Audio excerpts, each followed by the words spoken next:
ఇక అప్డేట్స్ చూద్దాం. బంగాళాఖాతంలో తీవ్ర వాయుగుండం కాసేపట్లో తుఫానుగా మారే అవకాశం ఉందని వాతావరణ శాఖ అధికారులు తెలిపారు.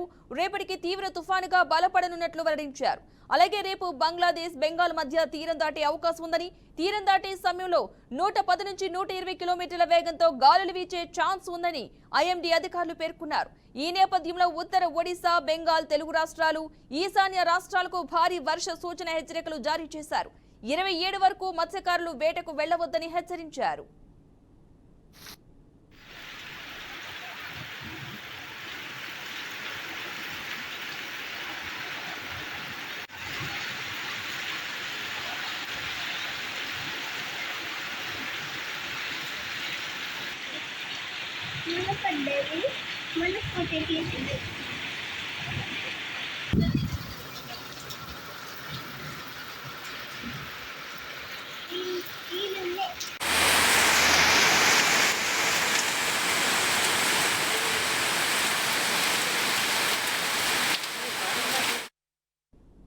బంగాళాఖాతంలో తీవ్ర వాయుగుండం కాసేపట్లో తుఫానుగా మారే అవకాశం ఉందని వాతావరణ శాఖ అధికారులు తెలిపారు.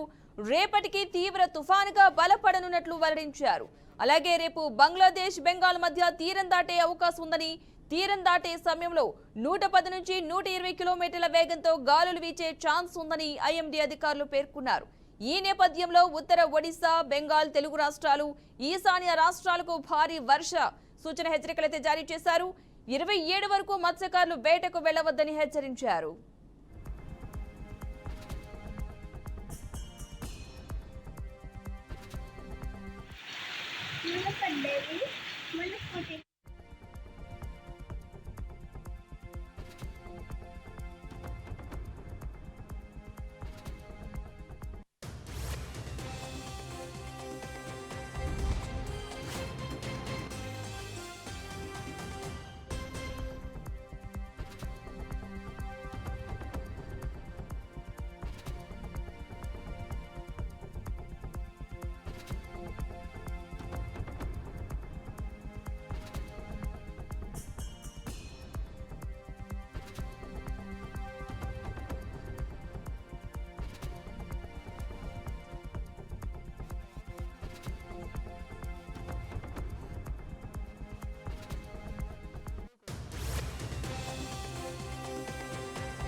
ఇక బంగాళాఖాతంలో తీవ్ర వాయుగుండం కాసేపట్లో తుఫానుగా మారే అవకాశం ఉందని వాతావరణ శాఖ అధికారులు అయితే హెచ్చరికలు జారీ చేస్తున్నారు. రేపటికి తీవ్ర తుఫానుగా బలపడనున్నట్లుగా కూడా వెల్లడించడం జరిగింది. అదేవిధంగా బంగ్లాదేశ్ బెంగాల్ మధ్య అయితే తీరం దాటే అవకాశం ఉందని, తీరం దాటే సమయంలో 110 నుంచి 120 కిలోమీటర్ల వేగంతో గాలులు వీచే ఛాన్స్ ఉందంటూ కూడా ఐఎండీ అధికారులు అయితే పేర్కొన్నారు. ఇదే అంశానికి సంబంధించిన పూర్తి సమాచారాన్ని మా ప్రతినిధులు ఏడుకొండలు శ్రీనివాస్ కూడా అందిస్తారు లైవ్ లో.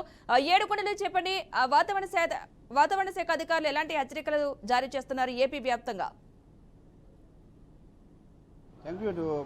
బంగాళాఖాతంలో ఏర్పడినటువంటి అల్పపీడన ద్రోణి కాస్త బలపడి నిన్న ఏదైతే శుక్రవారం నాటికి అది వాయుగుండంగా మారింది. వాయుగుండంగా మారిన తర్వాత అది కొద్దిసేపటి క్రితమే అటు ఏదైతే తూర్పు మధ్య బంగాళాఖాతం నుంచి ఈశాన్య దిశగా కదులుతూ ఈరోజు అది తుఫాన్గా ఏర్పడింది. అయితే రేపు సాయంత్రానికి అది తీవ్ర తుఫాన్గా మారి అది బంగ్లాదేశ్ అలాగే పశ్చిమ బెంగాల్ మధ్య ఉన్నటువంటి సాగర్ ద్వీపం సమీపంలో ఇది తీరాన్ని దాటేటువంటి అవకాశం ఉంది. అయితే ప్రస్తుతానికి ఈ యొక్క తుఫాను ప్రభావంతో సముద్ర తీరం అంతా కూడా అల్లకొల్లలుగా మారింది.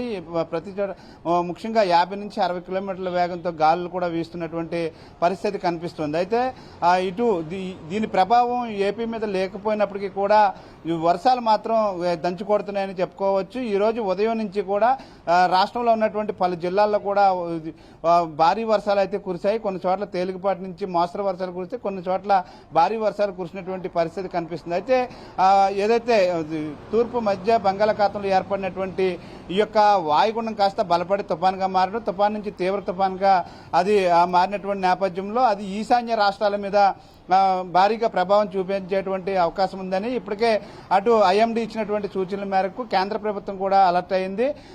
ఎక్కడైతే ఈ యొక్క దీని ప్రభావం ఉంటుందో ఆ ప్రాంతాల్లో ఎన్డీఆర్ఎఫ్ అలాగే ఎస్డీఆర్ఎఫ్ బృందాలను కూడా ఇప్పటికే సన్నద్ధం చేసినటువంటి పరిస్థితి కనిపిస్తుంది. తీరం దాటిన తర్వాత భారీ నుంచి అతి భారీ వర్షాలు కురుస్తాయి కాబట్టి ముఖ్యంగా ఏదైతే ఈశాన్య రాష్ట్ర ప్రజలంతా కూడా అప్రమత్తంగా ఉండాలంటూ ఇప్పటికే కేంద్ర ప్రభుత్వం హెచ్చరికలు జారీ చేసింది. అలాగే ఇటు ఆంధ్రప్రదేశ్ వ్యాప్తంగా కూడా దీని ప్రభావం అయితే కనిపిస్తుంది కాబట్టి, అంటే వర్షాలు అయితే కనిపిస్తున్నాయి కాబట్టి ప్రజలంతా కూడా అప్రమత్తంగా ఉండాలి. ముఖ్యంగా ఉరుములు మెరుపులతో కూడినటువంటి పిడుగులు పడేటువంటి అవకాశం కూడా ఉంది. ముఖ్యంగా తీర ప్రాంతాల్లో 30 నుంచి 40 కిలోమీటర్ల వేగంతో ఈదురుగాలు కూడా వీస్తున్నాయి. తద్వారా ఆ సముద్రంలో కెరటాలు ఎగసిపడుతున్న నేపథ్యంలో మత్స్యకారులు ఎవరు కూడా ఆదివారం సాయంత్రం వరకు కూడా వేటకు వెళ్ళవద్దంటూ కూడా హెచ్చరికలు జారీ చేసినటువంటి పరిస్థితి కనిపిస్తుంది. ముఖ్యంగా వర్షాలు పడే టైంలో ఏదైతే ఈ యొక్క పిడుగులు పడుతున్నాయో ఈ సమయంలో రైతులు అలాగే ఈ ఎవరైతే కాపర్లు ఉంటారో వీరంతా కూడా తగు జాగ్రత్తలు తీసుకోవాలి, చెట్ల కిందకి వెళ్ళొద్దంటూ కూడా ఏపీ విపత్తుల నిర్వహణ శాఖ అయితే హెచ్చరిస్తూ ఉంది. రైట్, ఏడుకొండలు శ్రీనివాస్ చెప్పండి, ప్రస్తుతం వాతావరణ పరిస్థితి ఏ విధంగా ఉంది? శ్రీనివాస్.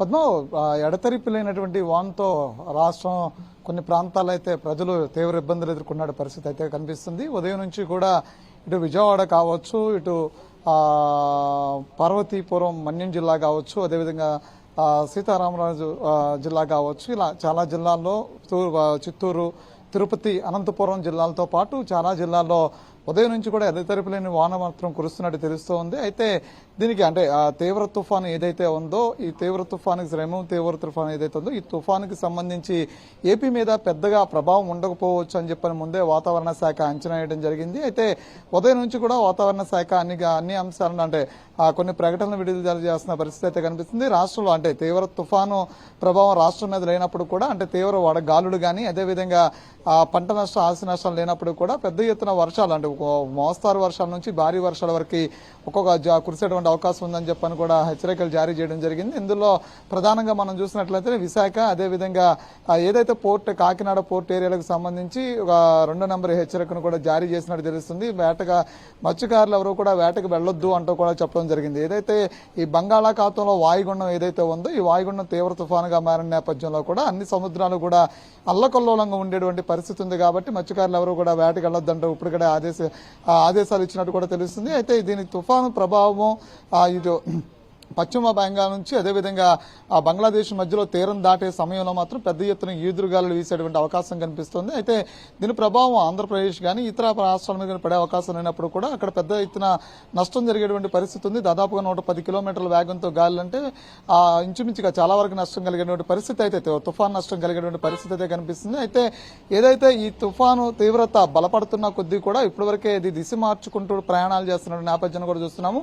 మొదటిగా ఇది మనం చూసినట్లయితే కేవలం వాయుగుండం మాత్రమే ఉంది. అయితే బంగాళాఖాతంలో పడిన వాయుగుండం మాత్రమే బలహీన పడుతుందని మొదట్లో అంచనా వేసినప్పుడు కూడా ఆ తర్వాత అది బలమైన వాయుగుండంగా మారిన తర్వాత ఆ తర్వాత తీవ్ర తుఫాన్గా పరిణమించినటువంటి పరిస్థితి కూడా కనిపిస్తుంది. అయితే ఇక్కడ ఉన్నటువంటి పరిస్థితుల్లో ప్రస్తుతానికి ఏదైతే ఈ తుఫాను ఏదైతే ఉందో ఈ తుఫాను ప్రభావం ఆంధ్రప్రదేశ్ మీద లేనప్పుడు కూడా రాష్ట్రంలో కొన్ని ప్రాంతాల్లో మాత్రం చెదురుమదురు వర్షాలతో పాటు కుండపోత వర్షాలు కురిసే అవకాశం ఉంది. ప్రధానంగా మనం విజయవాడ ఎన్టీఆర్ జిల్లాలో చూసినట్లయితే ఉదయం నుంచి కూడా పెద్ద ఎత్తున వర్షం పడుతున్నటువంటి పరిస్థితి చూస్తున్నాం. అదేవిధంగా ఇటు పార్వతీపురం మన్యం జిల్లాలో కూడా ఉదయం నుంచి పెద్ద ఎత్తున వర్షం పడుతున్న పరిస్థితి చూస్తున్నాం. విశాఖలో కూడా అలాంటి పరిస్థితి కొనసాగుతున్న పరిస్థితి. ఇటు అనంతపురం, తిరుపతి, చిత్తూరులో కూడా ఇదే పరిస్థితి ఉదయం నుంచి కూడా పెద్ద ఎత్తున వర్షం పడుతున్న పరిస్థితి కనిపిస్తుంది. రోడ్లన్నీ కూడా జలమయం అవటమే కాకుండా ప్రజలు వర్షపాతానికి ఇబ్బంది పడుతున్నటువంటి నేపథ్యం కూడా చూస్తున్నాం. అయితే ఈ తుఫాను తీవ్రత మాత్రం పెరుగుతుందా తగ్గుతుందా అనేది మాత్రం సాయంత్రానికి మాత్రం అంచనా వేసేటువంటి పరిస్థితి కనిపిస్తుంది. ఐఎండీ ఇప్పటి వరకు ఇచ్చినటువంటి ఆదేశాలు ఏవైతున్నాయో ఆ రాష్ట్రాలకు ఇస్తున్నటువంటి ఐఎండీ ఇస్తున్నటువంటి సూచనల ప్రకారం ఇప్పటి వరకు అంటే కొన్ని రాష్ట్రాలకు వర్షపాతమే ఉంటుంది, ఎక్కడా కూడా తుఫాను తీవ్రత ఉండదు అని చెప్తున్న నేపథ్యం చూస్తున్నాం. అయితే అది పశ్చిమ బెంగాల్ నుంచి ఇటు బంగ్లాదేశ్ మధ్యలో తీరం దాటే అవకాశం ఉంది కాబట్టి అక్కడ రానున్న గంటల్లో దాని తీవ్రత పెరగనుందా లేదంటే ఈ గాలులు ప్రభావం పెరగనుందా తగ్గనుందా అనేది కూడా ఐఎండీ అధికారులు ఎప్పటికప్పుడు అంచనా వేస్తున్నారు. దీనికి సంబంధించినటువంటి ఎక్కడైనా సరే అంటే దీని తీవ్రత పెరిగితే కనుక ఇప్పటికే అక్కడ ఆ రాష్ట్ర ఏదైతే ఇది తీరం దాటే ప్రాంతం ఉందో అక్కడ పెద్ద ఎత్తున అన్ని ముందస్తు చర్యలు కూడా చేపట్టడం జరిగింది. అంతేకాకుండా ఈ ఎడతెరపు లేని వర్షం తుఫాన్ తీరం దాటేంత వరకు కూడా ఏదైతే కొన్ని జిల్లాలకి అలర్ట్ ఇచ్చారో ఆ జిల్లాలో ఇప్పుడు కూడా ముందస్తు చర్యలు కూడా చేపట్టడం జరిగింది. అంతేకాకుండా కృష్ణా పరివాహక ప్రాంతాల్లో ఉండేటువంటి ప్రజలను కూడా ఇప్పటికే అప్రమత్తం చేయడం కూడా జరిగింది. Padma. Right, thank you Srinivas.